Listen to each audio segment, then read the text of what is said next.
This is an activity called Interrupting Instruments, and in it you'll be using instruments or everyday objects that have an interesting sound to explore how we respond to having a favorite activity interrupted. As your child does this activity, they'll have chances to express their feelings, to invent new sounds, be listening and responding, and then, of course, playing instruments and thinking about interruptions. You will need some instruments for this activity. Any instruments you have will work for this, or you can use instruments you've made, or just interesting objects you found around your house that have a sound you like.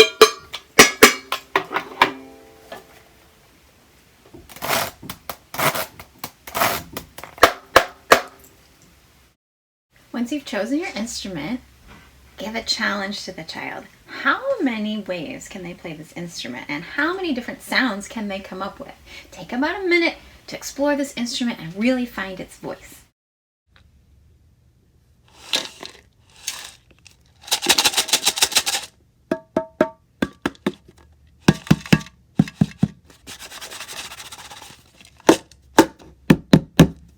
Next, we're going to imagine that these instruments we have are characters and they can express feelings.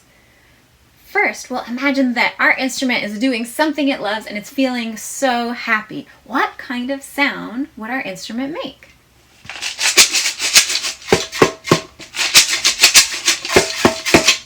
Once you've found your happy sounds on your instruments, move on to two new emotions. What about angry? And then try sad.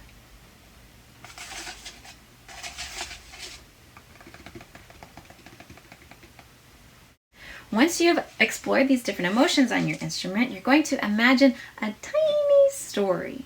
When the story starts, the child's instrument is feeling happy. But then, as they're playing their happy music, they get interrupted. How does the instrument feel now? Does it feel angry? Sad? Something else? Help the child decide what kind of response their instrument would have to being interrupted. And then use your instruments to act it out. I'll show you one way that might look, but you will come up with your own.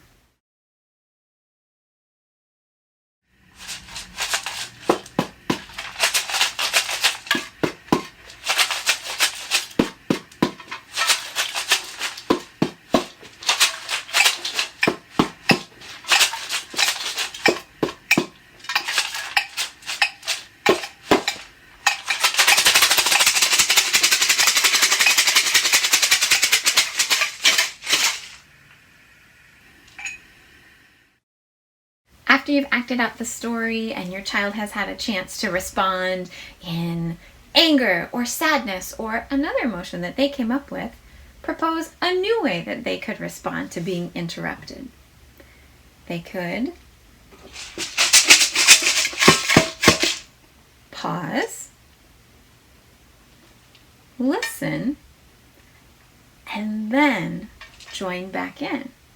And challenge them when they join back in to find a way to add their instrument in a way that feels like it fits with what they noticed during their pause and listen. Maybe that goes something like this.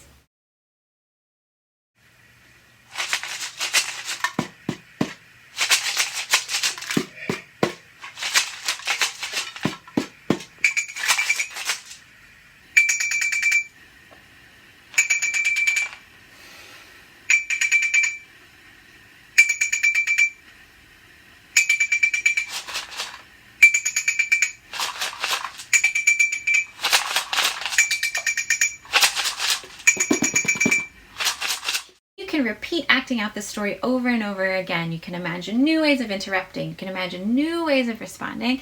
And every time you do, you're creating new music that's uniquely yours and your child's. So happy playing and happy interrupting.